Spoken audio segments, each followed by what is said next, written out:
play with, but if it's used in the wrong hands, either changed so that it can actually shoot or used to replicate something, that is concerning. So I think we have to look within our committee to do their work to make sure that they offer a workable solution so that we can protect the industry but make sure that we keep our communities safe at the same time.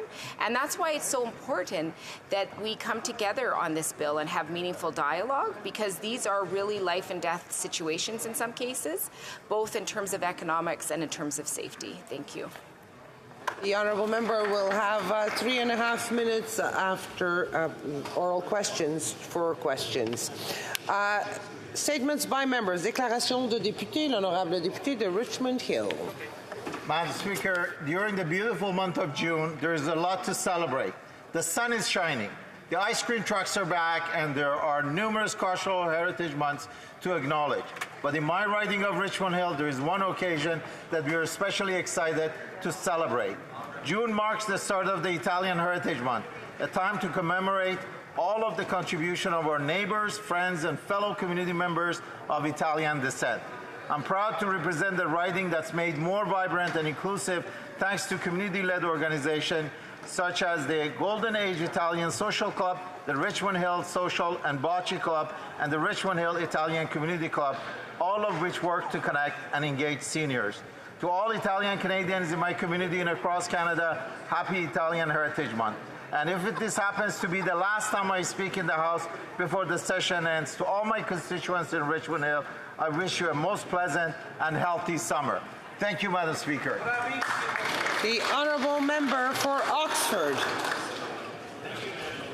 For the last 2 months, several members' offices, including mine, have had the opportunity to have Ukrainian interns working with us as part of the Canada-Ukraine Parliamentary Internship Program.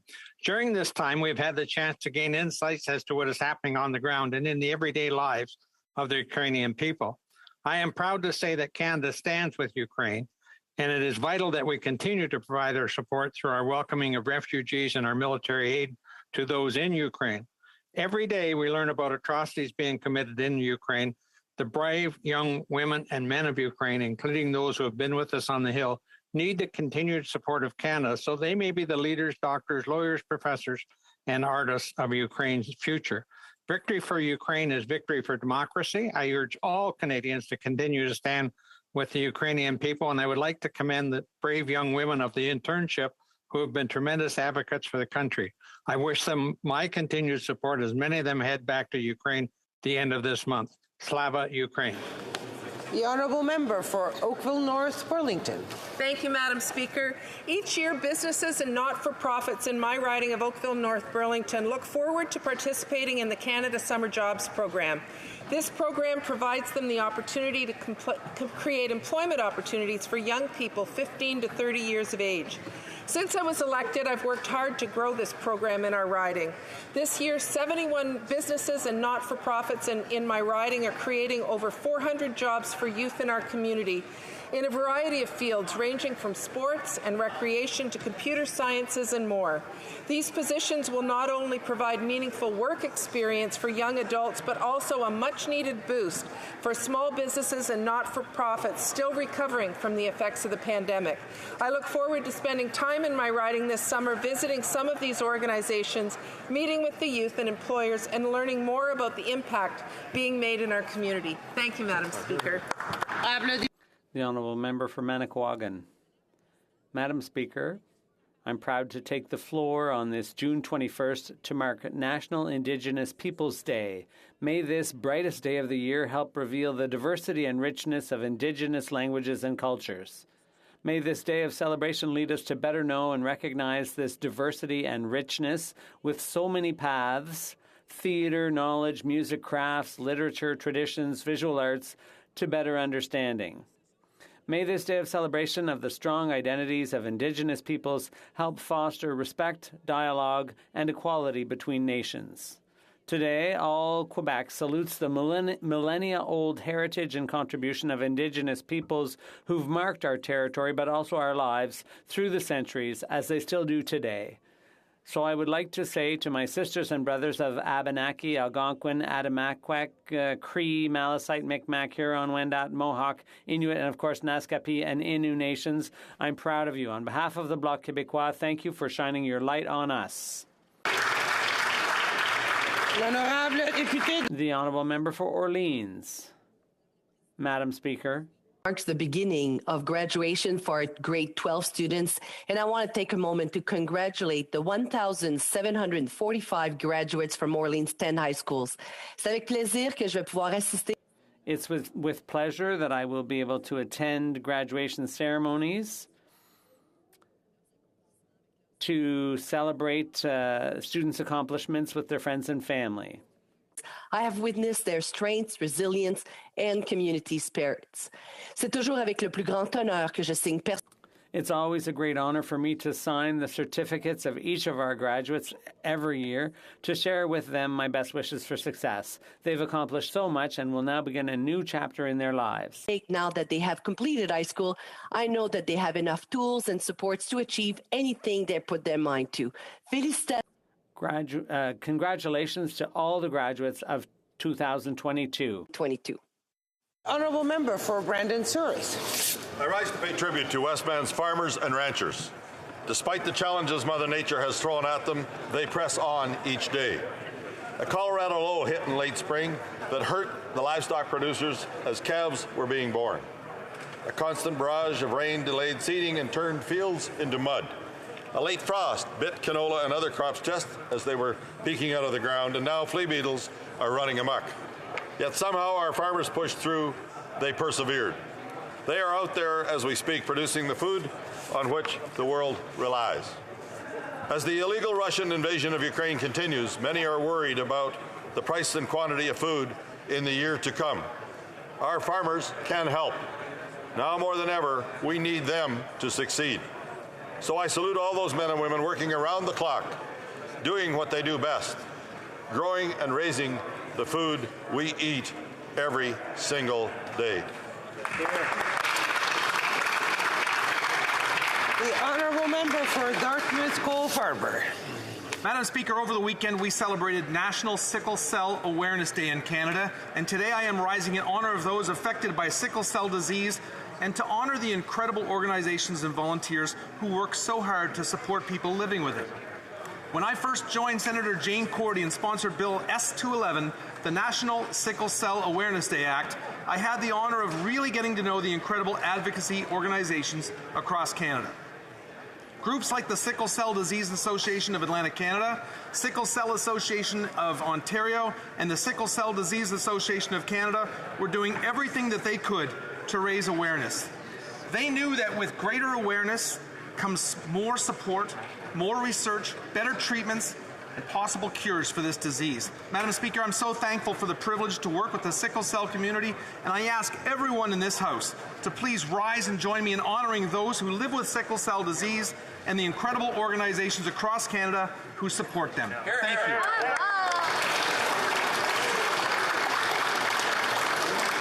The Honourable Member for York Centre.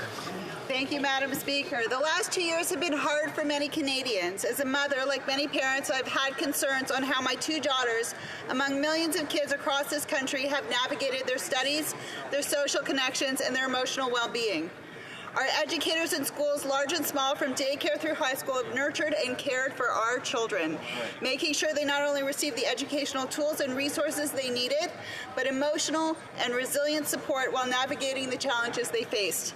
This June has brought with it graduations from coast to coast to coast for students and the resumption of grad trips that are part of the milestones of exploring our wonderful country. Today, myself and colleagues from across this House, thank you, welcome Nitivot Hatora Middle School graduates to West Block to see and learn how their House and the democratic institutions we cherish and work in, and that diversity in this place reflects our Canada. Madam Speaker, as a mother, it's not every day you get to welcome your kid into this place. Congratulations to the graduates, including my daughter Eden. Your futures are bright, and we are proud of all you have accomplished and all you will do in your futures. Yashar Koach.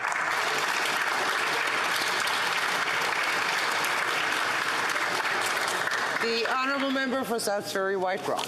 Thank you, Madam Speaker. On June 3rd, Conservatives lost a truly remarkable and longtime activist, Ed Odishaw, at 86.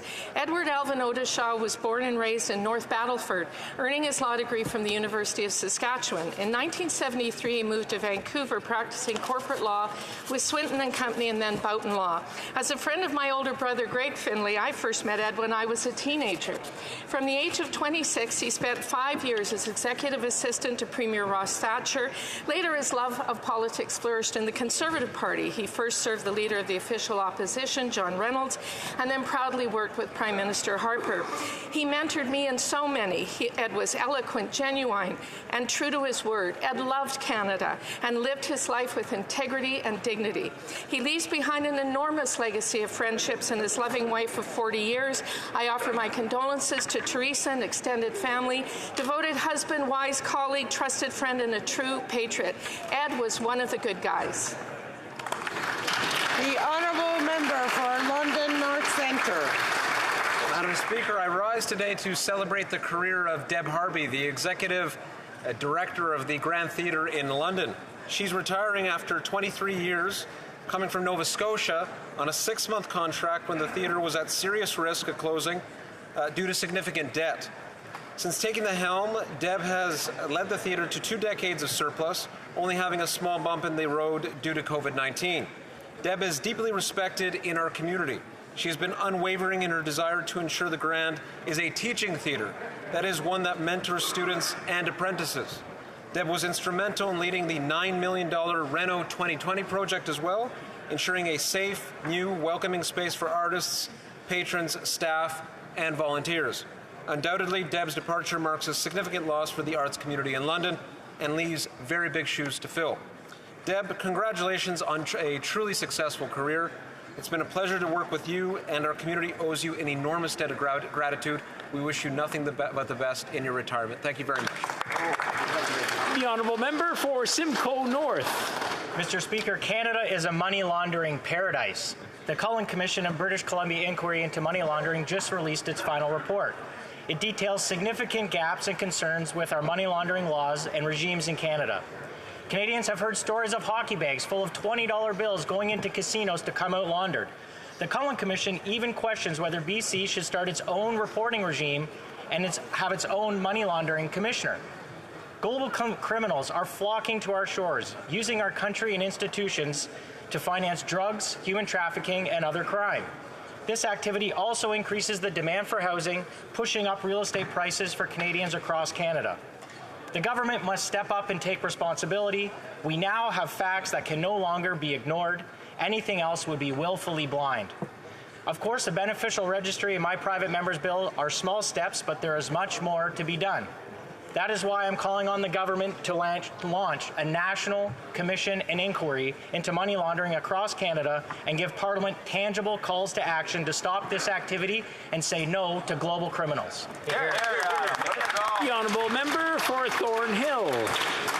Mr. Speaker, it's not another Raptors NBA championship, but it's worth celebrating. Last week, Andrew Wiggins was instrumental in the Golden State Warriors winning their 4th NBA championship in 8 years. Mr. Speaker, he's a Thornhill boy, and that's why it matters. He went to Glen Shields Public School and then Vaughan Secondary School, where he became the world's top-ranking high school ball player.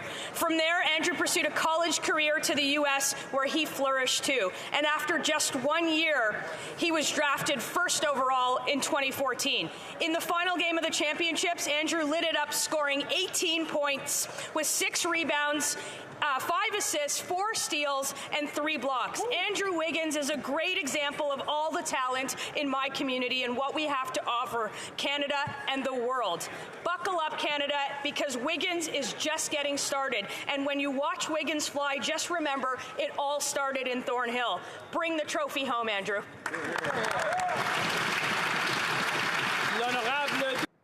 The honourable member for Châteauguay-Lacolle.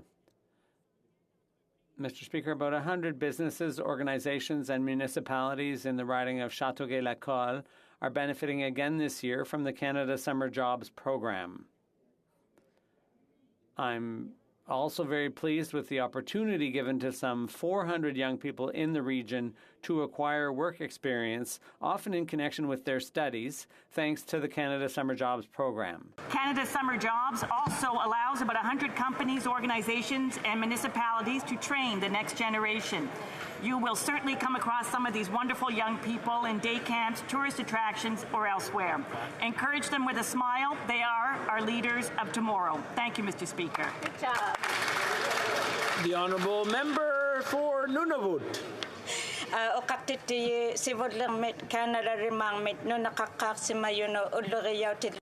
The member is reading a statement in Inuktitut. I'm honored to speak on National Indigenous Peoples Day. There are many stories that I could share. Inuit, First Nations, and Métis in Canada have made historic achievements. Of these achievements are the creation, education, and graduation of the Joint Degree Program in Canadian Common Law and Indigenous Legal Orders at the University of Victoria. In the remainder of my time, I thank the Indigenous elders and former students of the residential schools.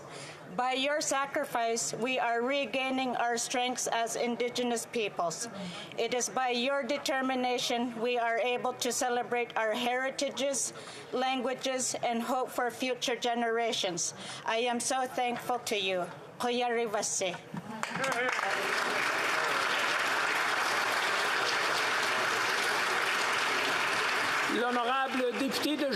The Honourable Member for Jonquière. Mr. Speaker, on June 13th, a house was swept away in the magnificent La Baie sector by a major landslide. Since then, 95 homes have had to be evacuated, leaving 192 residents unsure if they'll ever be able to go back to their homes.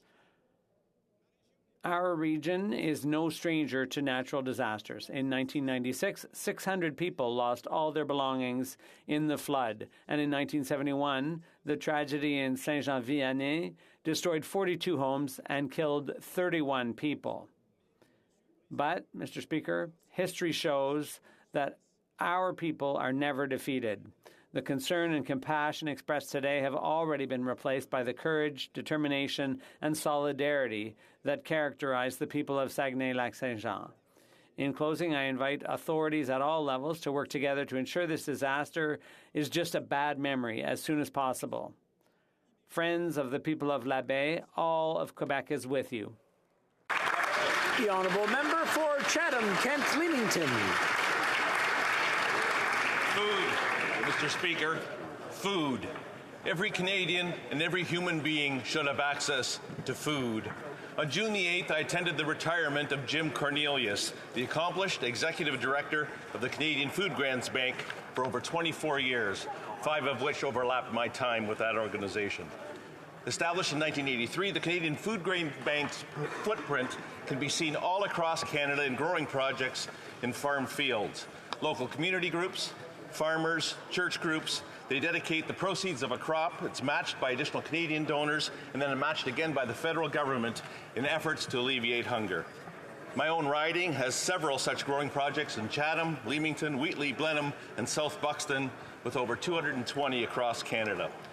We collectively were making progress toward ending hunger, but conflicts and war have reversed those improvements. And now with Russia's illegal invasion of Ukraine, the world needs more Canadian grain, more Canadian energy, and more Canadian expertise in food production. A recent U.S. president stated, "The world needs more Canada." I agree.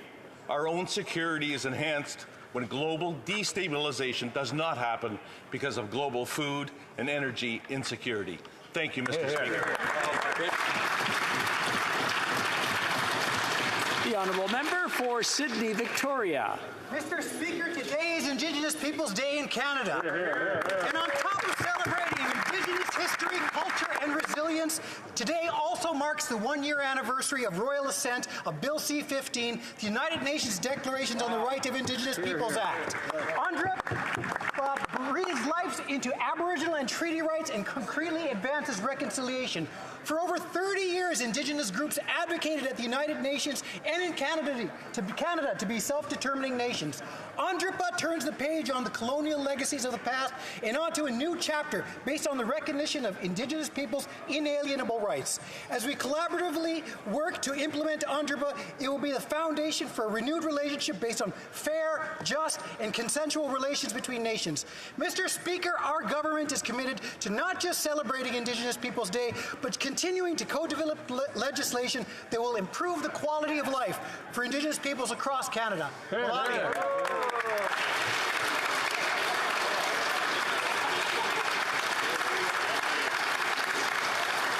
Oral questions. Question orale, the Honourable Leader of the Opposition.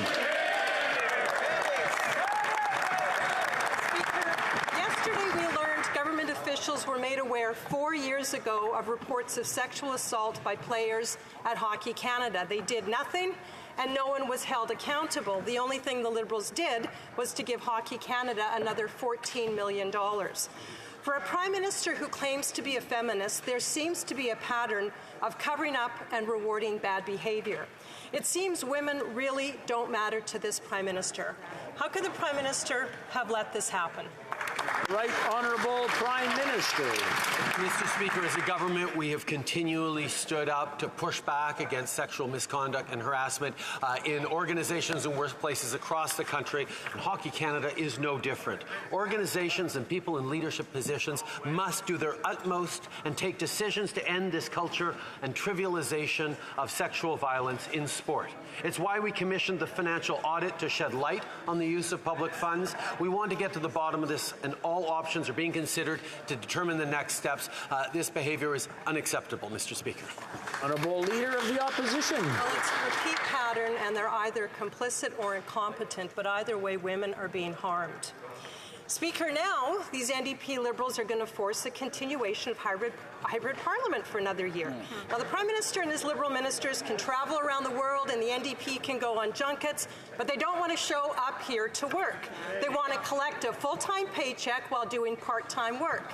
Now, it's true the Prime Minister doesn't want to be here because he's afraid of accountability, but the NDP don't want to be here because they're afraid of hard work. Isn't that the truth, Mr. Speaker? The Right Honourable Prime Minister. Mr. Speaker, we know that this pandemic created hardships in workplaces around the country, but indeed, people adapted. And that was one of the innovations that we brought in with a hybrid parliament that allowed people suffering from COVID, people when public health measures kept it safe, from actually being able to work. I know that there are many more people who continue to benefit from being able to do work remotely. We need to understand that this is a workplace like others, and ensuring that there is an ability to do this work in responsible ways while adjusting to the realities of the future is something we'll continue to do. Honourable Leader of the Opposition. Well, Speaker, the gas station attendant, the factory worker, the nurse, the janitor, the farmer all show up for work. But these NDP, with the help of the Liberals, want to work from the comfort of their homes. How entitled are they? The NDP should be ashamed of themselves for propping up these Liberals, and even more ashamed of themselves for not wanting to come to Ottawa to do their job. Will the Prime Minister do the right thing, put an end to hybrid parliament so that we can all be here in Ottawa doing our jobs for Canadians? The Right Honourable Prime Minister. Mr. Speaker, how we work in Parliament is determined by parliamentarians working together to determine the standing orders, determine how best to represent their constituents, how best be there for Canadians to debate and talk about and pass important legislation. We've seen, Mr. Speaker, the Conservatives consistently use obstructionistic tactics to try and slow down gun control measures, to slow down childcare, to slow down support for Canadians in every possible way they can. We will continue to do our work, to be accountable and engage with Canadians in every way possible. Before we go to the next question, I just want to remind everyone that we want to hear the questions as well as the answers. So I just want to make sure that everybody calms down. I know everybody's excited because next week we're going to be in our ridings and they're looking forward to being with constituents. But right now we're representing them here in the House, so I just want to remind them we want them to be proud of us. The Honourable Member for Mégantic-l'Érable. Mr. Speaker, the only person here slowing down Canadians who want to travel is the Prime Minister himself. The only person who's stopping Canadians from having access to an important document, which is a passport in this case, is the Prime Minister's incompetence. This is a national crisis, Mr. Speaker. Mario Dumont spent the whole night at Guy Pavot complex for his daughter's passport. He's saying that they are being treated like cattle. But that's not true, because animals aren't left without water all night. That's the difference between that and Passport Canada. How can the Prime Minister be so poor when it comes to delivering products to Canadians? The Right Honourable Prime Minister.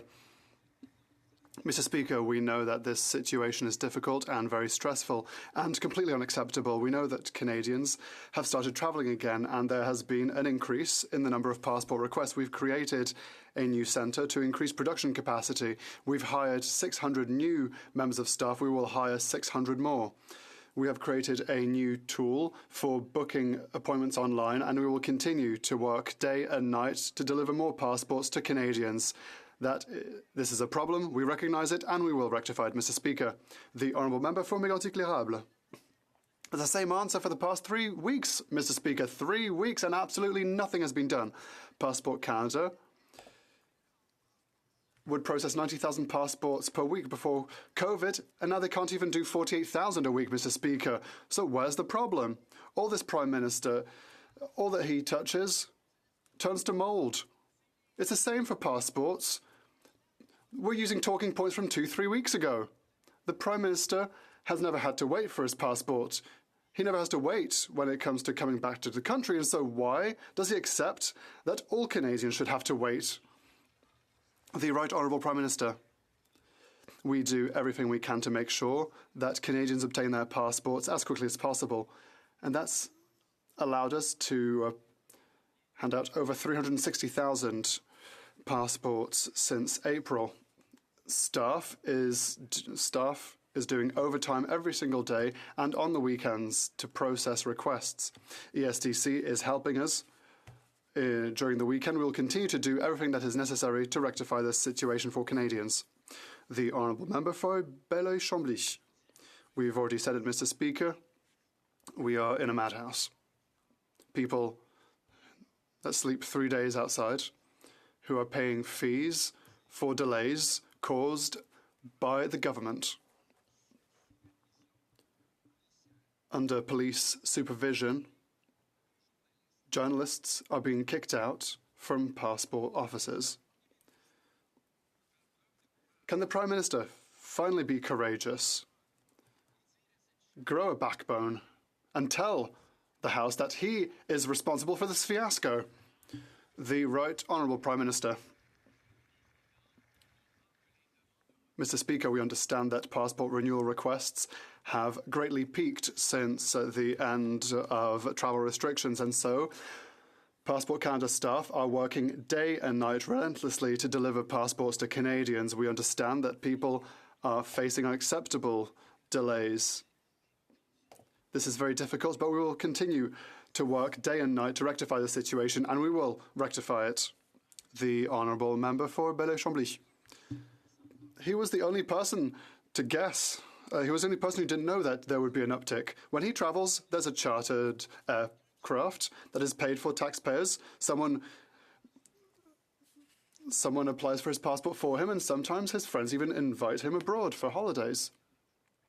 But travellers would like to travel. They ask for their passport, and the Prime Minister says, well, maybe you won't get it in time. Before travelling this week, Mr. Speaker, would the Prime Minister like to sleep in the rain for 2 days waiting for a passport?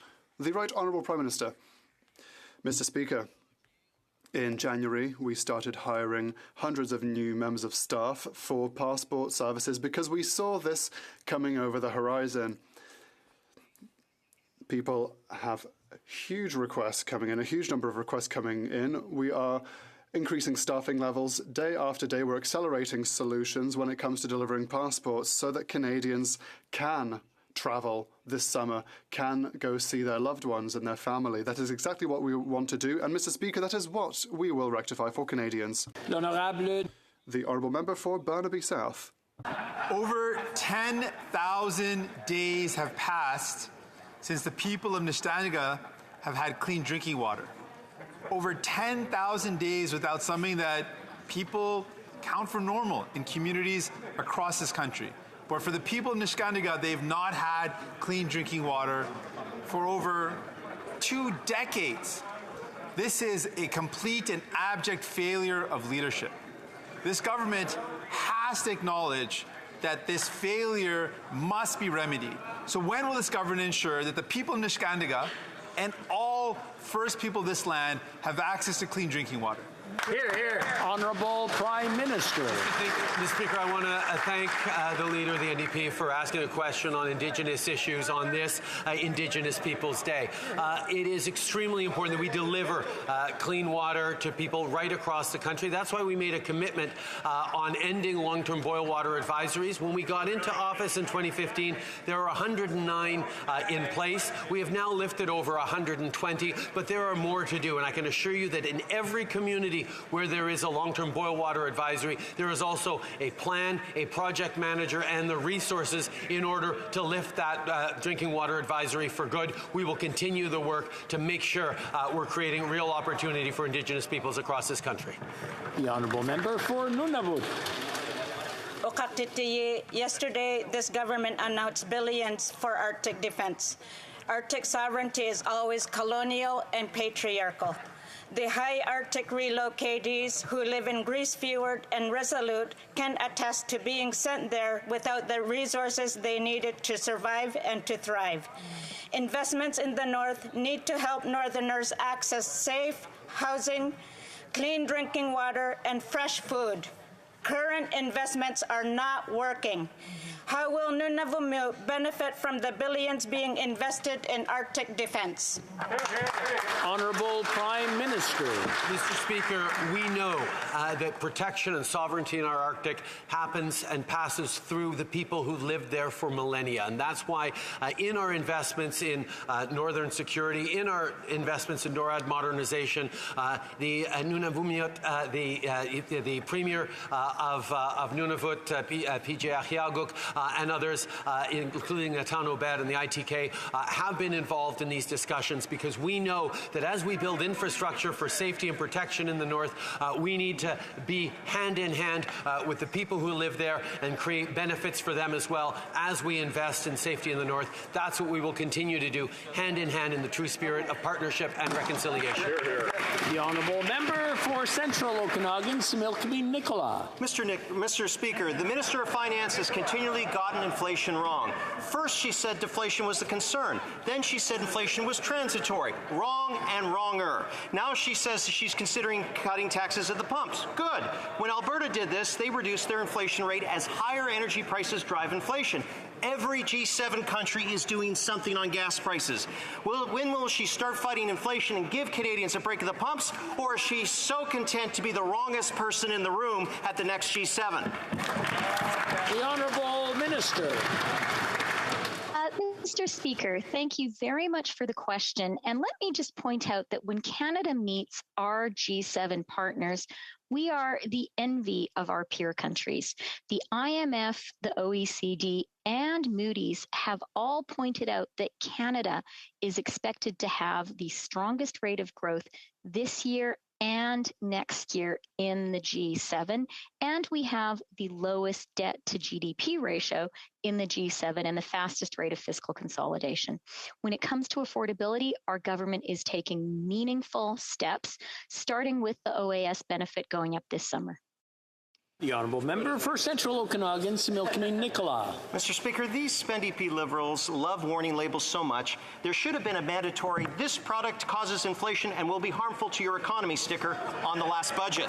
This Minister of Finance is fond of saying that her government can walk and chew gum at the same time. Well, okay then. Can she explain to this House how she can inject a post-COVID-19 stimulus of $100 billion into the economy and fight inflation at the same time? Exactly. The Honourable Deputy Prime Minister.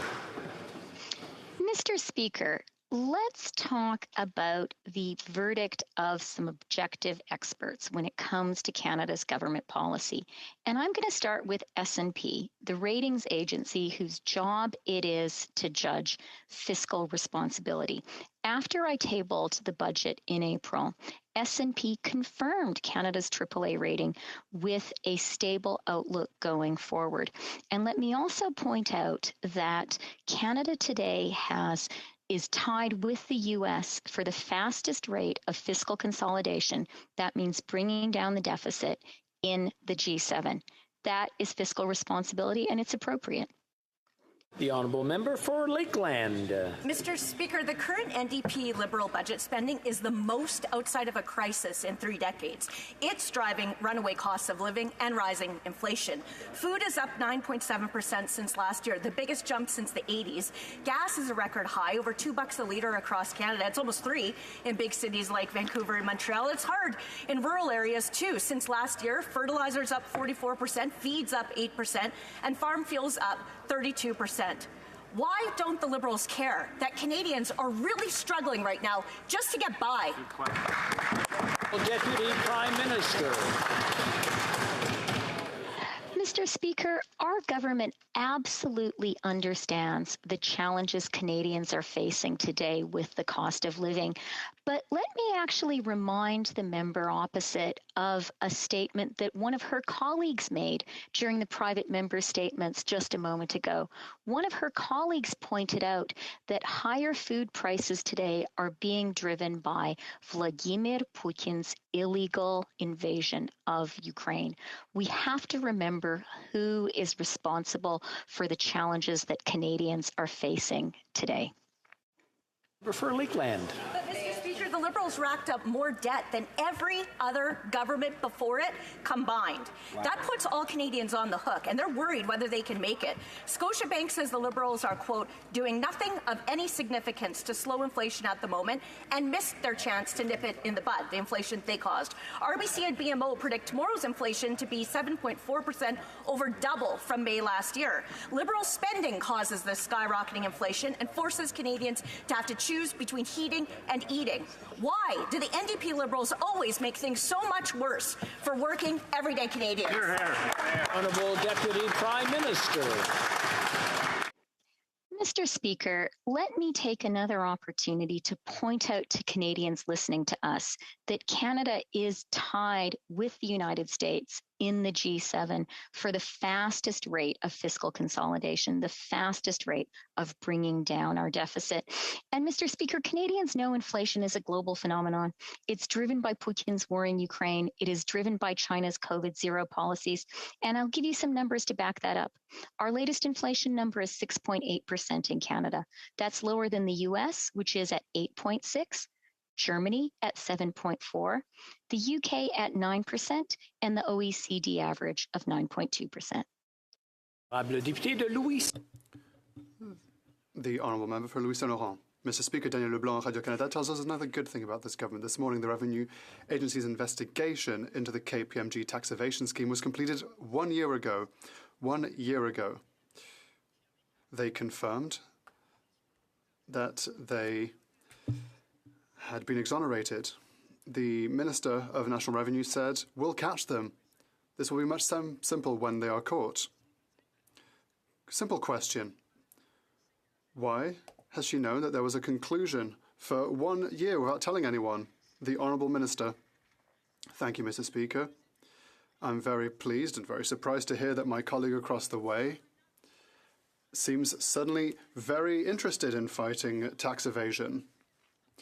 He no doubt knows that I cannot make comments on specific cases. What is more, my colleagues should know that the agency is independent when it comes to its investigations and inquiries. I do not intervene in any of them, and I don't control what they do. We will continue to work vigorously in the fight against tax evasion here in Canada and abroad.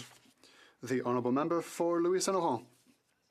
Mr. Speaker, it's the same minister who for weeks was saying, well, the trapdoor is closing. The reality is that she is the one closing the trapdoor on herself. Because in 2017 she said that she would publish the information publicly, but the investigation ended a year ago. The minister said that everything will be clearer when it's published, but for a year she has said absolutely nothing. Why, once again, is the government refusing to be transparent? When it's time to talk, they don't talk. The Honourable Minister. Thank you, Mr. Speaker. As I have already mentioned, I cannot make comments on specific cases. My colleagues should know that the agency is independent, which we do not intervene in their investigations, and we do not tell them what to do, Mr. Speaker. Thank you. The Honourable Member for Thérèse de Blainville. Mr. Speaker, the situation is getting out of hand at passport offices, and TVA tells us that at the end of this ordeal, the lucky ones who do actually get their passports at the Guy Favreau complex in Montreal are still being charged extra fees. Despite the minister's instructions, Canadians and Quebecers are still being charged $110. Despite the minister's instructions, the federal government is making Quebecers and Canadians pay for its mistake. The minister has no control over their department. When will they finally ensure that citizens get their passports without undue fees? The Honourable Minister for Families. Thank you, Mr. Speaker, and I would like to reiterate to my colleague that all employees for Service Canada have been told that if passports are outside of standard services, then there will be no supplemental fees. We will reiterate this. It is clear. It has been instructed to all offices in the country, and we'll make sure that it is implemented in the field. Thank you, Mr. Speaker. The Honourable Member for Thérèse de Blainville. Mr. Speaker, about as clear as mud. People are being treated like cattle at passport offices, and instead of managing the crisis efficiently and effectively, we've learned that security at the Guy Favreau complex decided to expel a journalist who was reporting on the state of the waiting lines. Mr. Speaker, if the situation degenerates to the point of being embarrassing to show on screen, the solution is not to chase the media away. It is to better manage the crisis. When will the government increase hours, redeploy public servants, treat Canadians and Quebecers decently, and make sure that everyone gets a passport? The Honourable Minister. Thank you, Mr. Speaker. The situation in Montreal is unacceptable. I have learnt this, I've learnt from this, and it is clear that this is not what should happen. I can reassure my colleagues that now in Montreal, everyone who is going to travel in less than 48 hours will get their passport. Triage is done in the waiting line, and senior management is there in the field in order to manage this situation, which is a huge volume, but an unacceptable volume nonetheless. The Honourable Member for Berthier-Masquinongé. Mr. Speaker, just last week the Minister for Finance made an announcement on inflation without a single penny for our farmers and producers. We have been warning her for months that agriculture is in danger. Inflation is hitting 3 times over. Fuel, fertilizer and feed prices are skyrocketing, adding yet another $1.5 billion to the bills of farmers and producers. If Ottawa does nothing, producers and farmers will go bankrupt and food prices will rise even higher. Farmers have been making concrete demands of the minister. When will she finally support them? The Honourable Minister for Agriculture. Thank you, Mr. Speaker. Once again, I do agree with my colleague that our farmers and producers are working tooth and nail. And like everyone else, they are facing very high prices for feed, for inputs, and for energy. And that is the reason for which we have helped them in many ways. We've had the biggest budget in history at the Agriculture Department, $4 billion for the agricultural sector, and we are working on various different options to find out how we can even better help farmers and producers. For Edmonton, Wetaskiwin. Mr. Speaker, the utter chaos experienced by Canadians simply trying to obtain a passport from their own government is a crisis solely of this Prime Minister's making. A summer that should have provided much-needed relief after 2 years of significant stress has instead turned into an endless nightmare of dangerous passport office all-nighters and infuriatingly long hold times, often ended in abruptly dropped calls. A year ago, as this fully predictable situation was brewing, the Prime Minister called a completely unnecessary election. Will he now admit that he was wrong to put his political interests ahead of the Canadians he's elected to serve? Honourable Minister of Families. As I've mentioned several times in this House, we are experiencing an unprecedented volume in terms of passport applications. We have, in fact, been planning for this surge, and in fact, that's why 600 employees were hired since January. Another 600 are in the process of being hired. We are rearranging and reallocating resources both within Service Canada, but also from other government departments. Mr. Speaker, we understand the situation, we understand the frustration of Canadians, and we will continue to do everything that we can to support Canadians get their passports in a timely fashion. Thank you, Mr. Speaker. Honourable Member for Grand Prairie, Mackenzie. Mr. Speaker, Sally still hasn't received her new passport she applied for in March. She needs it next week. The government says that she can now travel 5 hours to the nearest passport office to get an emergency passport printed. They've told her to line up at 4 a.m., but won't guarantee that she'll get served that day. They've also said that she must not arrive at the passport office sooner than 48 hours before her flight time in order to qualify for the said emergency printing. Why does Liberal incompetence mean that Sally is forced to drive 5 hours one way to stand in line all night with no guarantee that she'll have her passport by the time her flight leaves? The Honourable Minister.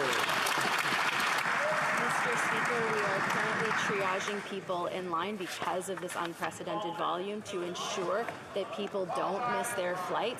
We have ensured that when people get to the passport office that they are receiving their passports. That member opposite can certainly work with my office to support that constituent. I've been pleased to work with many members opposite to support their constituents to make sure that they can get their passports on time, and we will continue to support them and Canadians as we go through the surge in volume to support Canadians with their passports. Thank you, Mr. Speaker. Okay, everybody's being rather good, except we've got a couple of people with very strong voices. I would encourage them to whisper across the floor like everyone else. The Honourable Member for Montmagny-Lillet, Kamouraska, Rivière-du-Loup. Mr. Speaker, the passport crisis is simply shocking and unacceptable. Mario Dumont from TVS said, "The government is treating Canadians like cattle." Cattle, Mr. Speaker. Imagine, people are exasperated, they are desperate, but the minister, oh, no, everything's fine. She's been ripping the same platitudes from the very beginning. All staff have to come back to the offices, to open the offices, to be there on the weekend, not just on an appointment basis. When will the minister finally rectify the problem? The Honourable Minister for Families. Mr. Speaker, I understand the frustration of Canadians. We are currently implementing all efforts in order to rectify the situation, and I must correct my honourable colleague from across the way because all staff working on passports with Service Canada are in the office in person, and they have been there for months, Mr. Speaker. And when the honourable member talks of public servants working from home, well, they are also working. It's the same public servants who offered CERB to Canadians, 9 million Canadians who received benefits for workers who are working very hard. Thank you, Mr. Speaker. For Niagara West. Wherever we look these days, we see the NDP Liberal government in chaos. If it's not chaos at our airports, it's chaos at our passport offices. Every week, dozens of constituents call my office looking for help. People have been waiting since January with little to no response. People are lining up overnight just to get to the office. Some are even being turned away and asked to come back another day after waiting for hours. Mr. Speaker, what other G7 countries have their citizens sleeping on the ground overnight in order to receive basic government services? The Honourable Minister for Families. Mr. Speaker, as my colleague points out, in fact, this is not a situation unique to Canada. In fact, the United States, the UK, France, Australia, Sweden are waiting between 10, 11, up to 27 weeks. This is precisely something that is happening right around the world. It doesn't make it acceptable here, and that's exactly why we are throwing everything we have to fix this situation, to ensure that we can do this better. But there are almost all of our peer countries are going through the exact same thing. Thank you, Mr. Speaker. The honourable member for Burnaby South. KPMG literally counseled the wealthiest Canadians to use offshore tax havens. They told Canadians, put your money into your assets into the Isle of Man tax-free haven, and then we'll help you recover them tax-free. Sounds pretty shady to me. Also sounded shady to the CRA, so they launched a criminal investigation which found that there was no wrongdoing, which clearly means we need to change the laws. So when will this government finally change the laws to make sure the wealthiest Canadians aren't able to use offshore tax havens and avoid paying their fair share and actually start contributing fairly like the rest of Canadians do? The Honourable Minister of Revenue. Merci, Monsieur le Président. Thank you, Mr. Speaker. I am very pleased to see how enthusiastic my colleague is in fighting tax avoidance. The CRA will continue fighting tax evasion both in Canada and abroad. We have a solid network of tax agreements. Our investments are showing results. It is increasingly difficult to hide money abroad, Mr. Speaker. I have a simple message for all those who are thinking of committing tax evasion. The CRA will find you wherever you are. The Honourable Member for Burnaby South. KPMG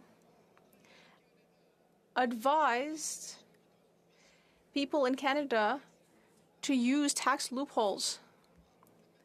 The government has the power to end the legislation that permitted that type of action. Will the government finally do something to change the law to ensure that businesses pay their fair share, just like everyday Canadians? The Honourable Minister. Mr. Speaker, I'd like to tell my colleague that the CRA is independent. I do not intervene in inquiries. I do not direct them. But it is a priority for our government to continue to work to fight tax evasion. That is why we have invested more than $2 billion, Mr. Speaker. We will continue to work hard to counter tax evasion and avoidance. Yukon. Mr. Speaker, yesterday the Minister of National Defence announced our government's plan to modernise our continental defences, including replacing the North Warning System. Through this plan, our government will invest in state-of-the-art capabilities so that we can modernise and enhance our ability to defend Canadians against new and emerging threats. This modernisation will benefit all Canadians and all North Americans. Can the Minister please outline the importance of moving forward with these investments, as well as the importance of doing so in partnership with Northern and Indigenous communities when investing in the defence of the North? Great question. Honourable Minister of National Defence. Mr. Speaker, I thank the Honourable Member for his question. Yesterday, our government announced the largest investment in continental defence and NORAD in 4 decades, Mr. Speaker. And as part of that, we will ensure that we partner with Indigenous communities in multiple areas, including in the area of infrastructure. We need to make sure that they are together with us in terms of the investments that we will make to keep Canadians safe and to ensure that our Canadian armed forces have the resources and the supplies that they need, Mr. Speaker. The safety and security of Canadians is our top priority. Honourable Member for Cumberland Colchester. Speaker, this government continues to interfere with democratic process. The SNC-Lavalin scandal, and now we see, based on the Mass Casualty Commission, that the then Public Safety Minister and the Prime Minister put pressure on Commissioner Lucky. Why did the Prime Minister and the Public Safety Minister use the death of Canadians to advance their political agenda? Honourable Minister for Public Safety. Mr. Speaker, first and foremost, I want to express on behalf of the government, and I hope all members in this chamber, our sympathies and our condolences to the families of the victims. I had the I'm just going to make a comment. It's shameful I can't hear what's being said. So I just want to remind everyone to really just keep your voices down so we can hear the answer. From the top, Minister. Mr. Speaker, I want to thank you for creating some pause in this chamber as I express, I hope on behalf of all members, our condolences and our sympathies with the families of the victim, some of whom I've had an opportunity to meet with. This continues to be a very difficult moment for them. In the interim, we know that the Public Commission is doing its important work independently of government. There needs to be due process. There needs to be a trauma-informed process this, and at the end of the day, we will do whatever we can to support that process so that there can be justice for the families they deserve it. Thank you, Mr. Speaker. Well, member for Cumberland Colchester. Mr. Speaker, it's very clear from recent news reports that the Mass Casualty Commission confirms that the Prime Minister and the then Public Safety Minister interfered with, sadly, Mr. Speaker, the release of numbers of casualties. We know that what the quote says is that in reference to victim numbers, that is 100% Minister Blair and the Prime Minister. Isn't that true, Mr. Speaker? Hear, hear. I just want to remind the honourable members, when referring to someone else in the chamber, refer to them as their title but not by their name. The Honourable Minister for Public Safety. The Honourable Minister for Emergency Preparedness. Thank you very much, Mr. Speaker. I'm very happy to advise this House that this issue has already been dealt and with the Mass Casualty Commission, in which the Commissioner of the RCMP has confirmed for the Commission that no such direction or pressure was ever exerted by me or by any other member of this government. But, Mr. Speaker, among the important work of the Mass Casualty Commission is examining a number of the significant communication challenges that event involved. We look forward. We're going to have to stop the Minister. I'm having a hard time, and I'm about 20 feet away from the Minister. So I'm going to ask everyone to be quiet and maybe ask the Minister to take it from the top, because I missed most of that. The Honourable Minister. Well, thank you very much, Mr. Speaker. And I'm very pleased to have the opportunity to advise this House that this matter was dealt with a number of months ago, in which the Commissioner of the RCMP has confirmed for the Mass Casualty Commission that no such direction or pressure was ever exerted by myself or any other member of this government. But, Mr. Speaker, among the most important work of the Mass Casualty Commission is to examine the important communication challenges that were evident during this tragic event. We look forward to fact-based findings and recommendations for improvement.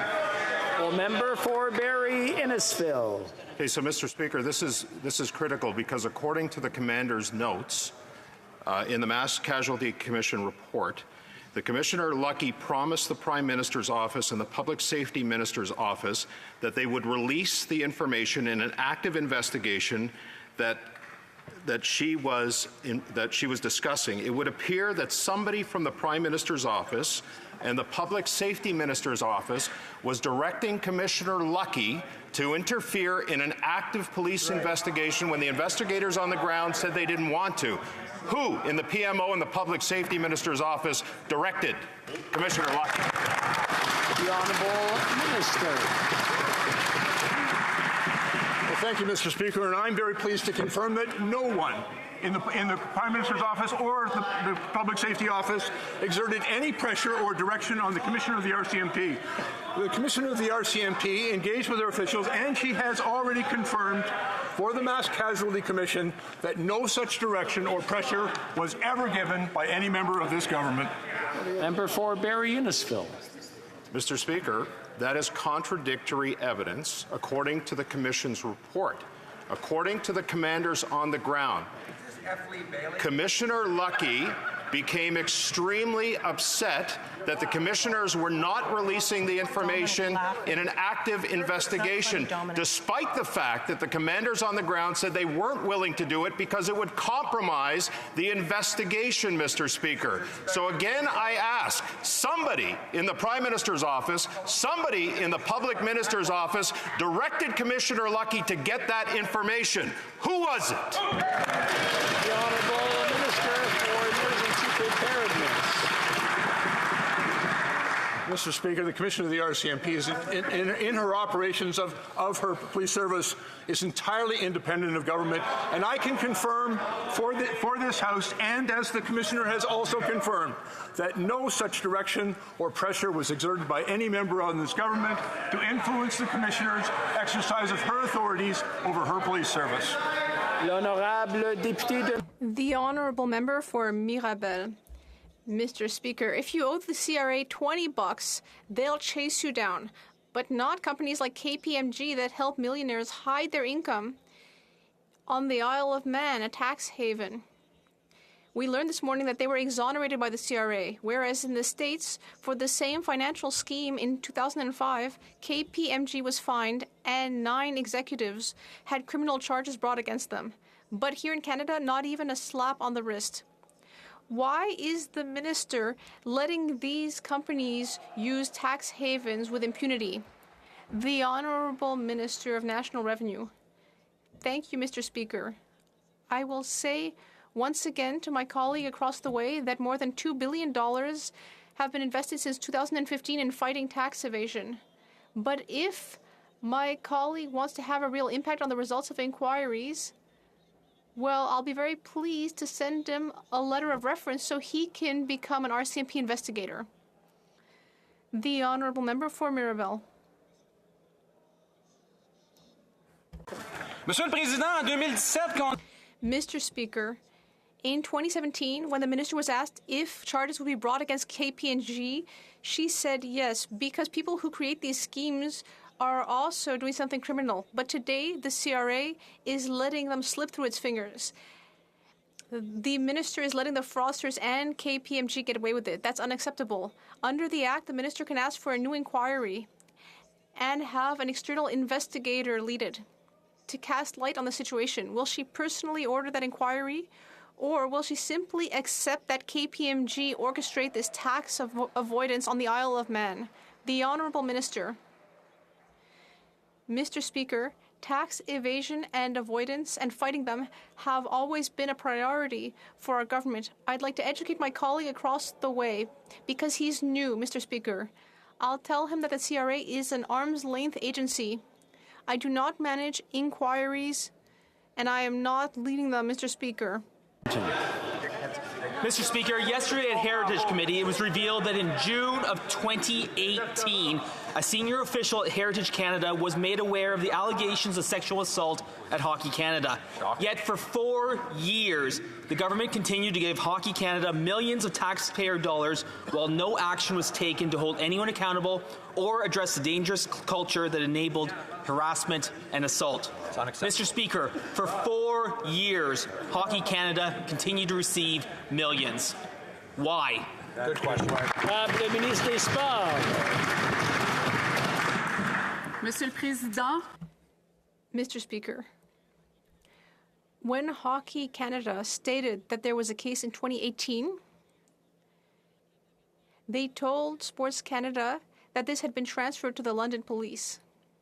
And now that we are aware of the allegations and that there has been a settlement, I have asked for a financial audit to ensure that no public funds were used to hide the story. It is a heinous situation, and this is not the end. For Lethbridge. Thank you, Mr. Speaker. Mr. Speaker, we're on a journey. That was the quote used by Hockey Canada yesterday at Heritage Committee when they were asked questions with regards to the cover-up culture that is so a part of their institution. Specifically, they were asked questions with regards to an alleged sexual assault case involving gang rape by 8 players. The response, "We're on a journey," seemed trite and altogether inappropriate.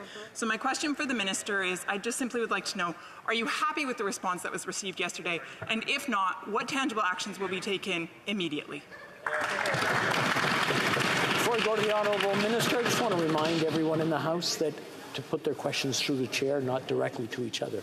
L'Honorable Minister. Canadians, I'm disgusted and horrified by this situation, and I am not satisfied with the explanation by Hockey Canada yesterday. This is why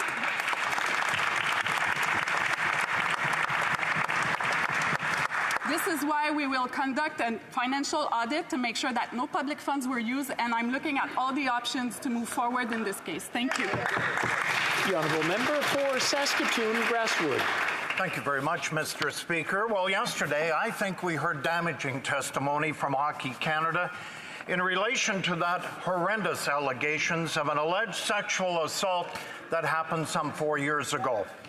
Hockey Canada needs to own this. My fear is that someday, some of these players will become coaches. To the sports minister, the department was notified some 4 years ago of these allegations. So why did the minister continue the issue of funding to Hockey Canada for the last 4 years? Honourable Minister for Sports. Monsieur le Président. Mr. Speaker, as I said, a financial audit will be carried out to ensure that no public funds were used to cover up this affair. Like all Canadians, like my colleague, I am horrified by what we heard yesterday. We will ensure that Hockey Canada is held accountable. Thank you. The Honourable Member for Laval-Les-Îles. Mr. Speaker, the G7 culture ministers held their first meeting this weekend to discuss issues and challenges in the areas of culture and media. I will interrupt the Honourable Member. Match going back and forth between a couple of MPs. I don't want to point them out, but I do want to ask them to control their emotions, I guess, for lack of a better word, their anger. L'honorable député, je vais lui demander de commencer. I will ask the honourable member to start over. Mr. Speaker, the G7 culture ministers held their first meeting this weekend to discuss issues and challenges in the areas of culture and media. That meeting was essential to enable G7 countries to cooperate on protecting and promoting our cultures and democracies. Can the Minister of Canadian Heritage tell us about how Canada is playing an important role as a global leader in these areas? Thank you. The Honourable Minister of Canadian Heritage. That's a very good question from my colleague, much better than the opposition's. I'd like to thank my colleague for his incredible work. Now, I would say that our G7 allies are very interested by our legislation on culture and democracy, especially C-18, for web giants to compensate journalists, because there's the same problem throughout the world. Web giants use our journalists' content without paying for it. That needs to change, and we will do that with our allies. The Honourable Member for Barrie-Innisfil. Mr. Speaker, there can be little doubt that there was political interference from the Prime Minister's office and the Public Safety Minister's office because of the handwritten notes by Darren Campbell, a superintendent in the RCMP in Nova Scotia. In his notes, he wrote, "The Commissioner said she had promised the Minister of Public Safety and the Prime Minister's office that the RCMP would release this information. Release information in an active investigation that could have jeopardized the investigation. Who in the Prime Minister's office, who in the Public Safety Minister's office authorized Commissioner Lucky to speak to the RCMP?" The Honourable Minister for Emergency Preparedness. Thank you very much, Mr. Speaker. Well, first of all, the answer is no one. And secondly, perhaps the member opposite isn't aware that the Commissioner of the RCMP is the Commissioner of the RCMP and doesn't require any authorization from anyone else to speak to her own organization. But, Mr. Speaker, what is also clear, and the Commissioner has made very clear to the Mass Casualty Commission, is that no pressure, no direction, no orders were given by any member of this government to her in doing her job of running her organization. Yes or no? The Honourable Member for Barrie-Innisfil. Funny, Dominic. Unreal. This is not funny, Mr. Speaker, because in his notes, in particular, the Nova Scotia RCMP superintendent said that Lucky had accused them of disobeying her instructions to include specific information on the firearms used by the perpetrator. In his notes, Campbell also wrote that he told the RCMP Strategic Communications not to release information about the perpetrator's firearms out of concern that it would jeopardize the investigation. The RCMP commissioner said that she had received instructions from the Prime Minister's office and Mr. Blair's Public Safety Office, to interfere.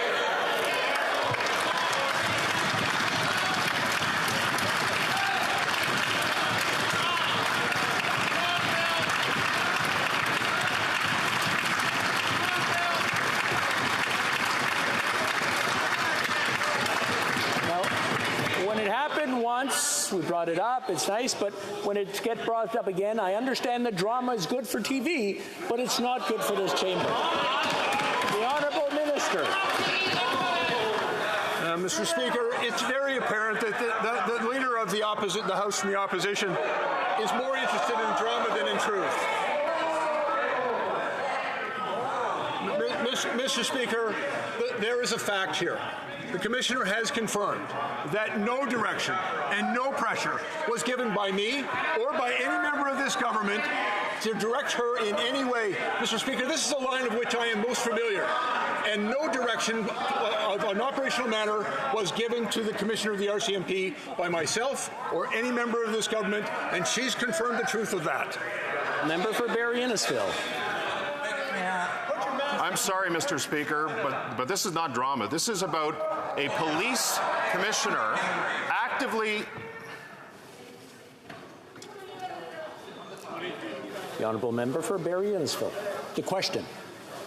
Thank you, Mr. Speaker, and I do apologize, but this is not drama. This is about a direction to a police commissioner of the RCMP to actively be involved in a case, an ongoing investigation in Nova Scotia, from the Prime Minister's office to the Public Safety Minister's office. That's the accusation that has been made in this case, Mr. Speaker. So it is a serious matter that police are actively investigating something, and they're being told by the Prime Minister's office and the Public Safety Minister's office that the commissioners to interfere. Who told them? The Honourable Minister. Mr. Speaker, as I've said many times already today, and as I'll say again, no one told the RCMP Commissioner and gave her any direction or exerted any pressure. Mr. Speaker, the conversations that the Commissioner has with her subordinates in her organization is entirely independent of government, and the Commissioner is doing her job, but she has already confirmed for the Mass Casualty Commission a public inquiry intended to get to the facts of this matter, that no such direction was given by any member of this government. The Honourable Member for Hamilton East, Stony Creek. It's like Oliver Stone. Mr. Speaker, Canada is a trading nation and a strong proponent of the international rules-based multilateral trading system. That being said, Canada is always driving forward to find solutions, even at a time when global trade is facing unprecedented challenges, especially at the World Trade Organization and Canada's leadership with the Ottawa Group. As the Minister of International Trade, Export Promotion, Small Business and Economic Development just returned from the WTO last week, can she give us an update on the outcome of the 12th Ministerial Conference? Minister. Thank you, Mr. Speaker. I want to thank the member from Hamilton East Stony Creek for that question. Canada is indeed a trading country. 1 out of 6 jobs depend on international trade. I just returned from a historical ministerial conference at the World Trade Organization where we reached several multilateral agreements with all 164 member countries unanimously. Let me give you a couple of highlights. We worked to adopt a response to the COVID-19 pandemic so that the WTO can be more resilient in future pandemics, including reaching a consensus on the TRIPS waiver.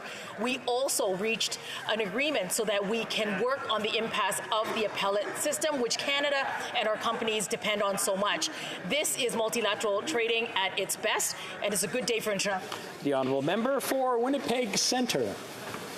Mr. Speaker, the Liberals' failure to fund a single new shelter or transitional home since announcing their violence prevention strategy in 2020 is putting Indigenous women, girls, and gender-diverse people at risk. And this inaction is costing lives. We need oversight. Call for Justice 1.7 of the National Inquiry into Missing and Murdered Indigenous Women and Girls calls for an independent ombudsperson and tribunal to ensure accountability. When will the minister implement this call for justice? Honourable Minister, or the Honourable Parliamentary Secretary. Mr. Speaker, addressing the ongoing violence against Indigenous women, girls, and 2S LGBTQ+ is a whole-of-government approach which requires living up to our goals as a country and all the calls for justice. That is why Budget 2021 put $2.2 billion over 5 years to address the violence towards missing and murdered Indigenous women. We will ensure our initiatives are trauma-informed and focused on those who are still suffering in silence, as well as those who are courageously speaking out to put an end to this tragedy. Thank you, Mr. Speaker. The honourable member for Edmonton-Griesbach. This government says that housing is a human right, but in my riding of Edmonton-Griesbach, the lack of housing is an emergency. In the last 3 years alone, 453 people have died on the streets of Edmonton because they didn't have shelter, many of whom are Indigenous. Under this government, the issue is getting worse. The Liberals are more interested in big developers' profits than putting a roof over people's heads. People in Alberta Ave and across my community aren't seeing results. When is this government going to drop the talking points and build homes for people that they can't afford? The Honourable Minister for Housing. Mr. Speaker, I appreciate the honourable member's concern and important question on this issue. We've invested in the Rapid Housing Initiative, for example, a program that is aimed at the most vulnerable, and the member city of Edmonton has actually benefited to the tune of hundreds of permanently affordable new homes for the most vulnerable through our investments in the co-investment fund and our expected investments through the Housing Accelerator Fund, even bringing forward future money to this year to get more money out the door to the tune of 22,000 new affordable homes for the most vulnerable. There's more work to be done, but we've made a lot of progress, Mr. Speaker. Outstanding. Way to go on, That's all the time we have for today. C'est tout le temps que nous avons. It being 3:14, pursuant to order made on Monday, June 20th, 2022, there is an agreement between the parties to have some brief statements at this time. Je donne maintenant la parole à l'honorable député de I now recognize the honourable member for Mégantic-l'Érable. Merci, Monsieur le Président. Thank you, Mr. Speaker.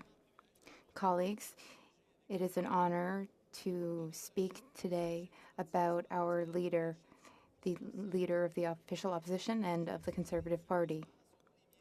And my first words, Mr. Speaker, won't be mine, but these are words to describe the member for Portage-Lisgar in her native province of Manitoba. To describe the member for Portage-Lisgar in her home province of Manitoba. The Winnipeg Free Press described her as arguably one of the hardest working MPs in Canada. Without a doubt, she's one of the hardest working MPs in Canada. That's exactly why the MP for Portage-Lisgar successfully rose to the challenge of interim leader of the Conservative Party of Canada as a short leadership race began that will allow members to choose a new leader on September 10th.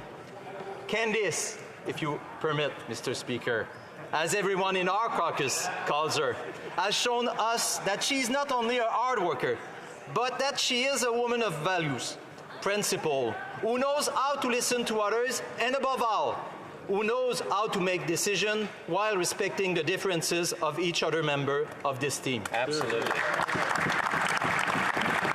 Si Candice a réussi à si bien intégrer les responsables. Candice quickly became very strong at the leadership role. In fact, though we are all talented, she is extremely talented. Candice was elected member for Portage-Lisgar in 2008 after having worked for the Conservative Party for many years. She is a woman of character. What led her to her advocacy at the time was Liberal overspending. Isn't that ironic, Mr. Speaker? Things don't seem to change. She then became director of the Manitoba Leadership Campaign for the person who would become Prime Minister of Canada, the Right Honourable Stephen Harper. And she really had the desire to serve the people of her riding as well as all Canadians. In 2008, she was elected by a strong majority, the Member of Parliament for Portage-Lisgar. The constituents in her riding chose a strong voice to represent them in Ottawa. We have gotten to know her, and we know that she has unlimited love for Canada and Canadians. In 2011, she was named Parliamentary Secretary to Vic Toes. As Parliamentary Secretary, she worked with the Minister for Public Safety, notably on C-19, the government's ban on the long gun registry, which came in the next year in 2012. Then in 2013, the Right Honourable Stephen Harper recognized the great talent of the member for Portage-Lisgar, as well as her advocacy for Canadians who were struggling and needed strong voices to represent them. Then she became Minister for Social Development in Cabinet. She worked tirelessly in Canada's fight against chronic homelessness. She also worked hard to defend those living with disabilities. In 2006, Candice broke a glass ceiling for the first time in the Conservative Party. She became the first female in the Conservative Party's history to become a parliamentary House leader. Rona Ambrose saw in Candice a team player who would do a great job organizing the official opposition's work and projects so that all of our supporters and all Canadians' voices could be heard and represented here in the House. She did her job with great excellence. Candice knew how to use all avenues available at Parliament to make the government understand that it does not have carte blanche, it does not have free rein to do whatever it wishes. The member for Regina Capel also recognized the strength of the member for Portage Lisgar, asking her to continue to serve the country as interim leader of the official opposition. With all that great experience, she then became a deputy leader for the member for Durham. Mr. Speaker, all of our party leaders with whom she has worked in her capacity as MP have given her big responsibilities because she is a woman who we can trust. The Conservative caucus knows her as a woman who unites us. She was able to lead the party through a rather turbulent period. She has been working very hard for a very long time. Mr. Speaker, she's no interim leader, no temporary leader. She is the leader of the Conservative Party for a temporary period.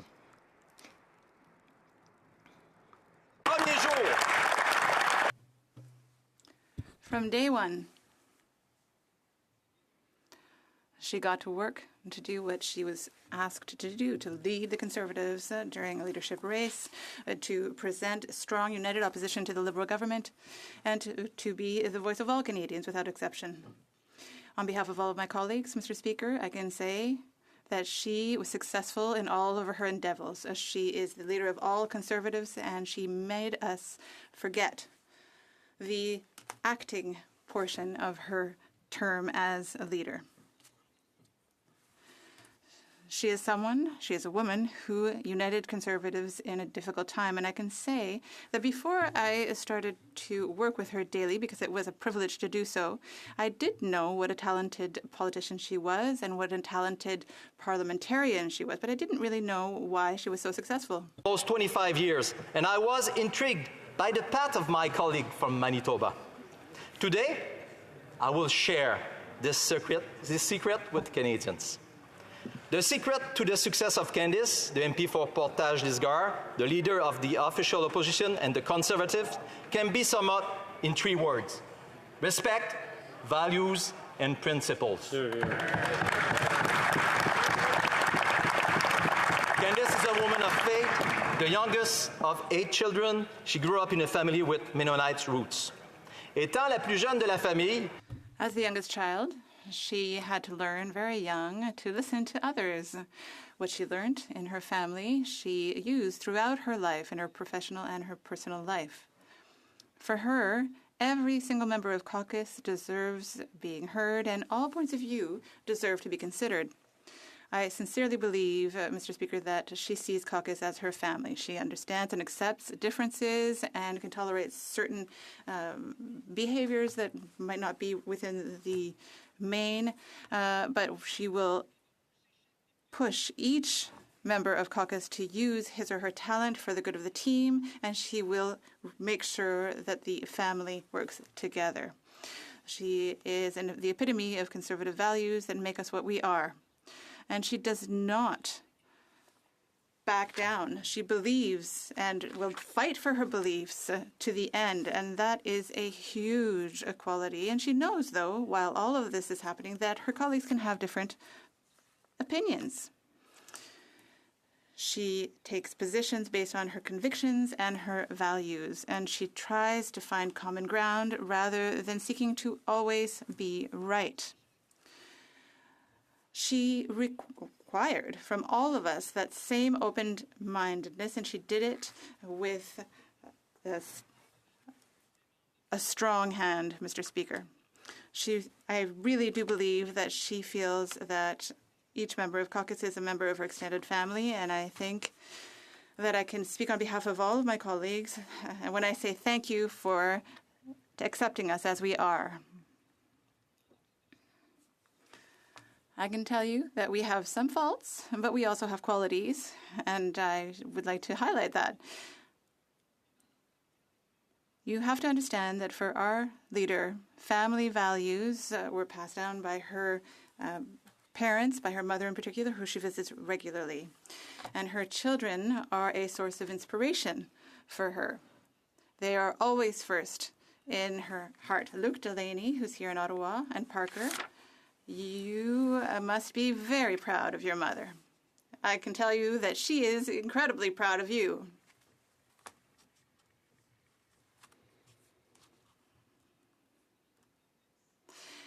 And I don't think Candace, the mother, would be unhappy if I were to tell you that she's also a grandmother of 2 grandchildren. And there's also Michael, who is by her side in this political journey, and who also sings and plays music with her and can also help her think of something other than politics every once in a while. Thank you, Michael, Candace's children, and her grandchildren for having shared Candace with us. Now, I think that I speak on behalf of all of the members of this House when I recognize the extraordinary human being that the leader of the official opposition is. Devoted much of her life to public service, to defending the people of her riding of Portage-Lisgar, and to wanting to improve the future of all Canadians. On behalf of all my fellow Conservatives, I want to say thank you to Candice for leading our party and caucus in a strong yet gentle way, showcasing everyone's strength and respecting everyone's opinion. Candice showed us that we can be proud of who we are. She gave us back the pride of being united as a team. She taught us the pride of being conservative in 2022. Elle nous a enseigné la fierté d'être. She taught us the pride of being conservatives in 2022. Mr. Speaker, the summer break is upon us, but I would like to say something. Candace is our leader until the 10th of September, so I don't think the time off will be that restful between now and September. Thank you, Candace, for having trusted us. Et pour ton travail acharné. And thank you for your hard work for the Conservative Party of Canada.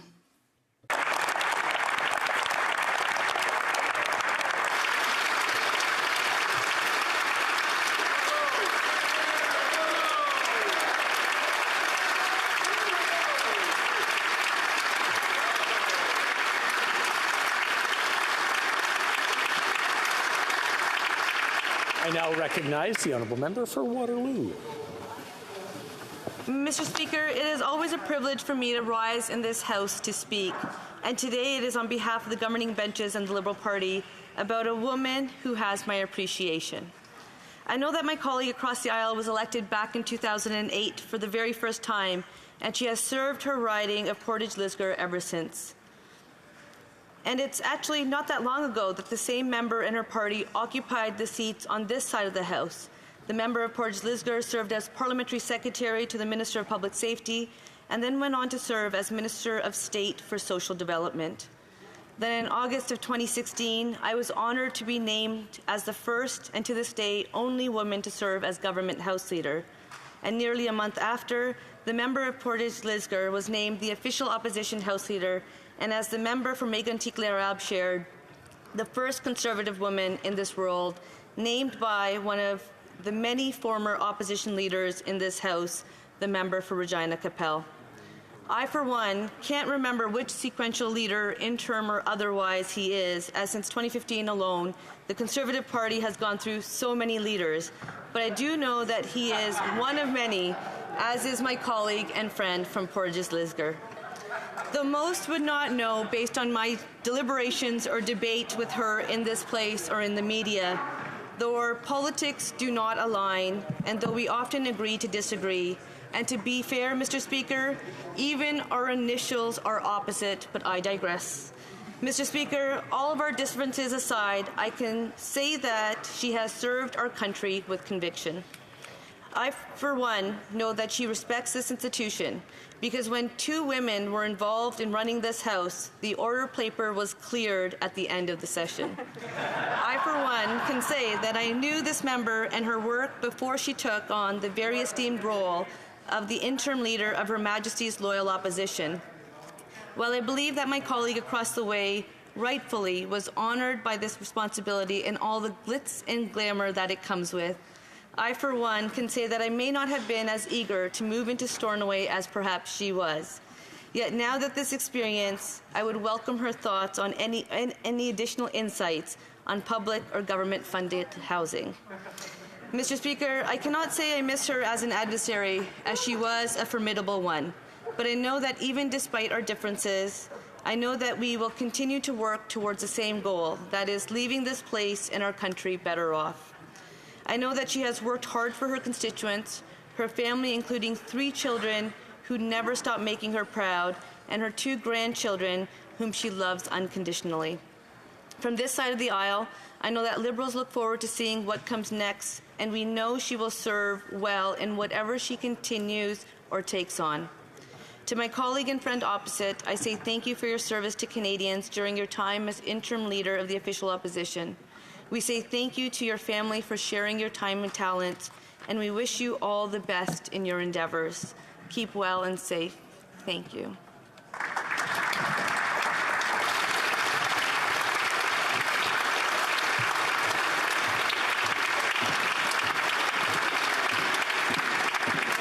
L'honorable député de Belleuil-Chambly. The Honourable Member for Belleuil-Chambly. Mr. Speaker, the member for Portage Lisgar. Oh, sorry, I started on the second page. I am sorry about that. Mr. Speaker, on behalf of the Bloc Québécois, I would like to go back to the last speech by the member for Portage Lisgar as interim chief or leader of the Conservatives. It is not easy to be the interim leader of a political party when there's a leadership race on. It is a position that requires tact, balance. It requires moving forward with caution in order to make sure that the party's positions are flexible and that to ensure that the troops are buoyed by the leadership that is provided. Sometimes those positions are not at all shared by the people contending